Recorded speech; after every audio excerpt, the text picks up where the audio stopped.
जय जिनेन्द्र।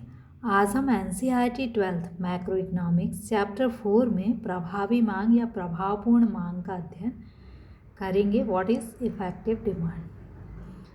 देखिए, प्रभावपूर्ण मांग को आप ऐसे समझ सकते हैं कि मान लीजिए कि किसी मार्केट में जो डिमांड है वो इतनी है, लेकिन जो सप्लाई है वो इतनी है।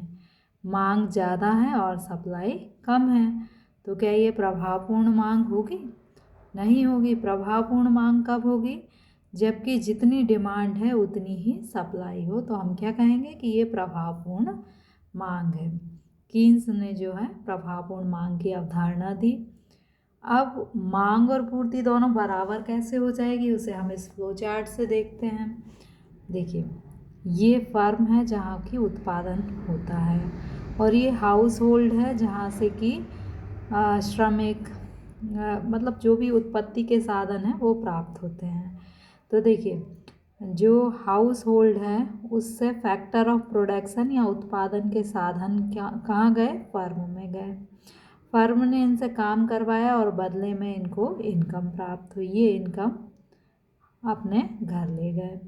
अब ये देखिए, फर्म की जो है इनकम कहाँ चली गई? हाउस होल्ड के पास। अब ये जो हाउस होल्ड हैं, घर में रहने वालों ने क्या किया? खर्च किया, और खर्च करने से क्या हुआ? इनकम वापस फर्म में आ गई। यानी फर्म ने जिन वस्तुओं का उत्पादन किया था वह क्या हुआ? ये हाउस होल्ड ने उनको खरीद लिया, और वापस क्या हुआ? इनकम फर्म के पास पहुंच गई। यानी फर्म जो है फैक्टर ऑफ प्रोडक्शन को पेमेंट करती है, तो आय कहाँ पहुंच जाती है? हाउस होल्ड के पास। और हाउस होल्ड वस्तुओं को खरीदते हैं, तो इनकम वापस क्या होती है? फर्म के पास पहुंच जाती है। इस प्रकार डिमांड और सप्लाई जो है वो दोनों बराबर हो जाती हैं। अब हम ये देखते हैं कि स्वायत्त व्यय गुणक क्या होता है। स्वायत्त व्यय गुणक को आप ऐसे समझिए कि जैसे मान लीजिए कि ये एक व्यक्ति है और इसने व्यय किए कुछ धनराशि। मान लीजिए कि आपने सुबह पैसे दिए दूध वाले को, दूध वाले ने भी पैसे खर्च कर दिए, इसने पैसे दे दिए सब्जी वाले को, सब्जी वाले ने भी पैसे खर्च कर दिए, इसने दे दिए कपड़े वाले को, और कपड़े वाले ने भी पैसे खर्च करके किसी और को दे दिए। ये क्रम अर्थव्यवस्था में चलता रहता है। तो देखिए, ये सब लोग, मान लीजिए कि इसने शुरू में 100 रुपये खर्च किए थे। अब इन सब लोगों ने जो काम किया है उससे उनकी आय में वृद्धि हुई होगी। मतलब ये जो 100 रुपये इन सब के पास गए, तो इससे ये 100 रुपये जो है उसने इन सब की आय में वृद्धि की होगी, और इन सब की आय में वृद्धि हुई। यानी ये 100 रुपये हो सकता है 200 हो जाएं, हो सकता है 300 हो जाएं। अब ये किस पर निर्भर करेगा कि ये 100 रुपये कितने गुना बढ़ेंगे? ये जो है स्वायत्त व्यय गुणक पर निर्भर करेगा। यानी स्वायत्त व्यय गुणक आपको यह बताता है कि स्वायत्त व्यय, स्वायत्त मतलब आप किसी फोर्स नहीं है, आप स्वतः व्यय करते हैं, कि स्वायत्त व्यय में जब वृद्धि होती है, परिवर्तन होता है, तो उससे समस्त आय में कितनी वृद्धि होगी या कितना परिवर्तन होगा, ये आपको कौन बताएगा? स्वायत्त व्यय गुणक बताएगा। आप इसे ऐसे समझिए कि आपकी पापा की आय 100 रुपये है, और आपके पापा ने आपको उन 100 रुपये में से 10 रुपये दे दिए, तो आपकी आय कितनी हो गई? 10 रुपये। यानी टोटल आय कितनी हुई? 110, जबकि 100 का एक ही आय थी, 100 रुपये। तो इस प्रकार स्वायत्त व्यय गुणक हमें क्या बताता है कि स्वायत्त व्यय में यदि वृद्धि होती है तो समस्त आय में कितनी वृद्धि होगी। इसको फॉर्मूला ये भी हो सकता है कि delta Y upon delta A. Delta A का मीन्स होता है ऑटोनॉमस, ए डेल्टा का मतलब है वृद्धि। ऑटोनॉमस इन्वेस्टमेंट या स्वायत्त व्यय में जो वृद्धि होगी उससे डेल्टा वाई यानी स्वायत्त आय में कितनी वृद्धि होगी।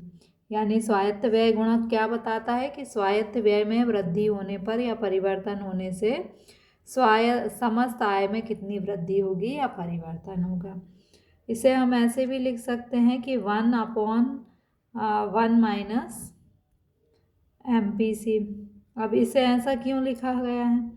देखिए, आपको पता है कि MPC plus MPS equal to 1 होता है। यदि मान लीजिए कि आपकी आय 100 रुपये है और आप क्या करते हैं कि 50 रुपये आप खर्च करते हो, 50 रुपये आप बचाते हैं, तो आपका टोटल क्या हो गया 100 रुपये। यानी MPC मतलब कंजप्शन और S मतलब सेविंग। यदि हम उपभोग और बचत को जोड़ दें तो हमें क्या मिल जाएगा, कुल आय प्राप्त हो जाएगी। अब यदि हम इस फॉर्मूले को ऐसा भी लिख सकते हैं जैसे ये लिखा हुआ है,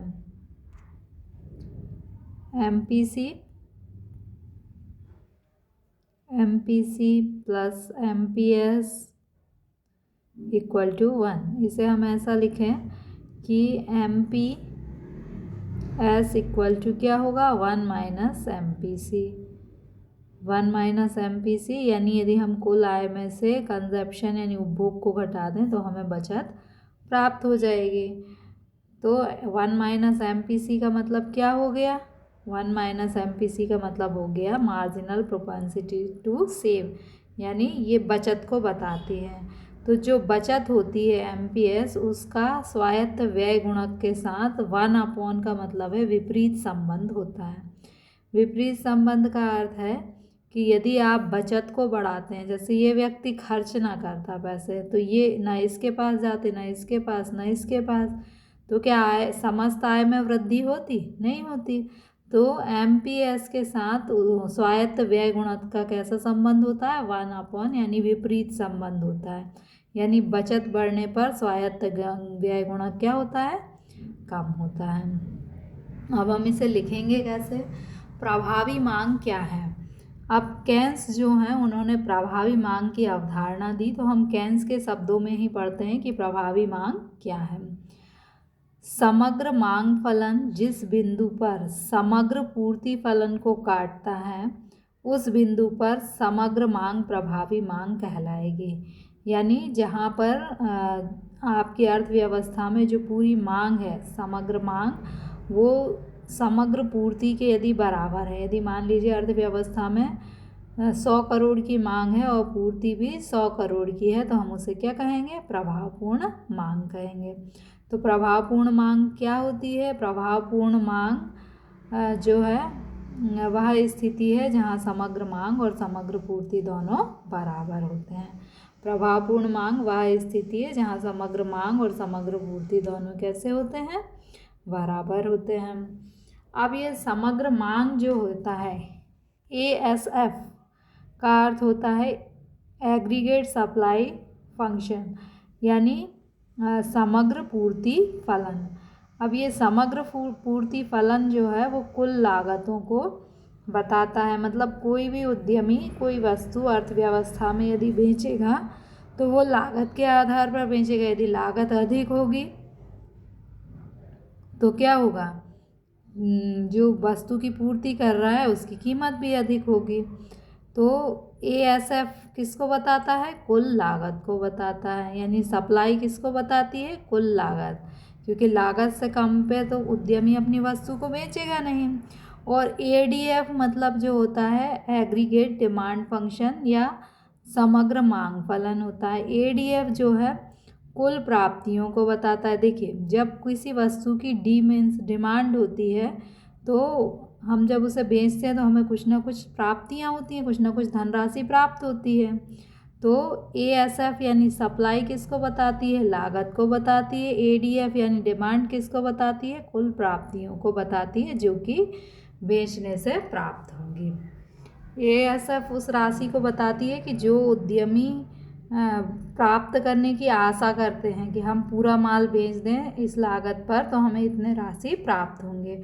और ADF किसको बताती है कि वास्तव में माल को बेचने पर कितनी राशि प्राप्त होगी। इसे हम टेबल से भी समझ सकते हैं।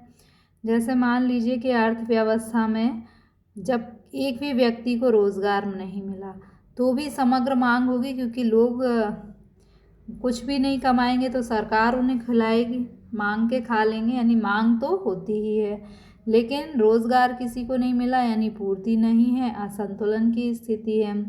अगर 10 लाख लोगों को रोज़गार मिलता है तो समग्र मांग है 360 करोड़ और जबकि पूर्ति है 120 करोड़, यानी मांग जो है वो अधिक है किससे? पूर्ति से। तो जैसे जैसे हम आगे बढ़ते जाएंगे तो यहाँ 40 लाख लोगों को जब रोज़गार मिला है तब तक क्या है? मांग ज़्यादा है और पूर्ति कम है। अब जब हम 50 लाख लोगों को रोज़गार देते हैं तो क्या होता है? मांग और पूर्ति दोनों बराबर हो जाती हैं और यही क्या है? प्रभावपूर्ण मांग की स्थिति है। प्रभावपूर्ण मांग में क्या होता है? समग्र मांग और समग्र पूर्ति दोनों बराबर होती हैं। अब इसे हम फ्लो चार्ट से भी देख सकते हैं। समग्र मांग जो है जिस बिंदु पर प्रभावपूर्ण मांग का निर्धारण होता है वहाँ कुल उत्पादन, कुल रोजगार और कुल आय तीनों बराबर होती हैं। यानी फर्म ने यदि 100 करोड़ का उत्पादन किया तो उन्होंने 100 करोड़ ही रोजगार जिनको दिया है उनको आय के रूप में प्रदान कर दिया होगा। यानी कुल उत्पादन, कुल रोजगार और कुल आय तीनों क्या होती हैं? प्रभावपूर्ण मांग की स्थिति में बराबर होती हैं। और प्रभावपूर्ण मांग जो है वो दो घटकों से मिलकर बनता है, समग्र मांग और समग्र पूर्ति। और जहाँ समग्र मांग और समग्र पूर्ति दोनों बराबर होती है वहीं पर प्रभावपूर्ण मांग का निर्धारण होता है। बेसिक ये लाइन आपको याद रखना है कि प्रभावपूर्ण मांग का निर्धारण उस बिंदु पर होता है जहाँ की समग्र मांग और समग्र पूर्ति दोनों बराबर होती हैं। अब इसको यदि हम डायग्राम से दिखाएं कि प्रभावपूर्ण मांग का निर्धारण कहाँ होता है तो ये आपका डायग्राम है। ओ एक्स अक्ष पर रोजगार को और ओ वाई अक्ष पर आगम और लागत को दर्शाया गया है। अब ये देखिए, ये एडी यानी एग्रीगेट डिमांड समग्र मांग की रेखा है और एएस यानी ये एग्रीगेट सप्लाई यानी समग्र पूर्ति की रेखा है। ई बिंदु पर समग्र मांग और समग्र पूर्ति दोनों क्या है? बराबर है। तो ये ही क्या है? इफेक्टिव डिमांड है, यहाँ प्रभावी मांग का बिंदु है। अब हम देखते हैं कि क्वेश्चन का जो सेकंड पार्ट था जिसमें लिखा हुआ था कि जब अंतिम वस्तुओं की कीमत और ब्याज की दर दी हुई हो, यानी अंतिम वस्तुओं की कीमत हम स्थिर मान रहे हैं, ब्याज की दर को हम स्थिर मान रहे हैं, तब स्वायत्त व्यय गुणक का निर्धारण कैसे होगा? मतलब स्वायत्त व्यय गुणक क्या होता है ये आपसे पूछा गया है। तो जो स्वायत्त व्यय गुणक है वो आपको क्या बताता है कि स्वायत्त व्यय में परिवर्तन होने पर समस्त आय में कितना परिवर्तन होगा। या आप लिख सकते हैं कि स्वायत्त व्यय गुणक स्वायत्त व्यय में परिवर्तन तथा समस्त आय में परिवर्तन के अनुपात को बताता है। और इसको हम लिख सकते हैं delta Y upon delta A. ये आप समझ चुके हैं, 1/1 minus MPC। What is effective demand? Effective demand क्या है? How will you drive the autonomous expenditure multiplier? आप ऑटोनॉमस एक्सपेंडिचर मल्टीप्लायर को कैसे ड्राइव करेंगे? When price of final good and the rate of interest are given, जब final जो goods हैं उनकी प्राइस और इंटरेस्ट रेट जो है वो गिवन यानी दिया हुआ हो, स्थिर हो, तब आप ऑटोनॉमस एक्सपेंडिचर मल्टीप्लायर को कैसे निकालेंगे, ड्राइव करेंगे। इफेक्टिव डिमांड क्या होती है? According to Keynes the aggregate demand function at which point the aggregate supply function crossed each other, the aggregate demand will called effective demand। means जिस बिंदु पर aggregate demand function aggregate supply function को cross करता है वहाँ पर जो aggregate demand होती है वही जो है इफेक्टिव डिमांड होती है। जैसे मान लीजिए कि ASF 100 है और ADF 100 है ना। तो चूँकि ये दोनों बराबर हैं इसलिए ADF ही क्या है? जो है AF है, यानी इफेक्टिव AD है, यानी इफेक्टिव डिमांड है। फ्लोर डायग्राम में देखते हैं इफेक्टिव डिमांड जो है जिस बिंदु पर होती है वहाँ आउटपुट, इनकम और एम्प्लॉयमेंट सभी कैसे होते हैं? बराबर होते हैं। एग्रीगेट सप्लाई फंक्शन और एग्रीगेट डिमांड फंक्शन, ये दोनों जहाँ बराबर होते हैं वहाँ पर क्या होता है, इफ़ेक्टिव डिमांड की सिचुएशन बनती है। चित्र में देख लेते हैं इफ़ेक्टिव डिमांड कैसे डिटरमाइन करेंगे कि ओ एक्स अक्ष शोज, जो ओ एक्स एक्सेस है it shows income and output level, AD is aggregate demand and AS is aggregate supply. E is a point where AS and AD are equals, intersect each other. So E is a point where effective demand situation is created. जो आपका question है उसका second part है, when the price of final goods, यदि final goods की price दी हुई हो, rate of interest are given, rate of interest भी दिया हुआ है, देन ऑटोनोमस एक्सपेंडिचर कॉफिशिएंट, तब जो ऑटोनोमस एक्सपेंडिचर कॉफिशिएंट होता है वो हम कैसे डिटरमाइन करेंगे। तो जो ऑटोनोमस एक्सपेंडिचर कॉफिशिएंट होता है वो रेशियो होता है the change of all production and income and autonomous expenditure, मतलब ऑटोनोमस एक्सपेंडिचर में यदि कोई चेंज होता है तो उसके कारण जो ऑल इनकम लेवल है उसमें कितना परिवर्तन होता है, कितना चेंज होता है, उसको हमें कौन बताता है, ऑटोनोमस एक्सपेंडिचर कोएफिशिएंट।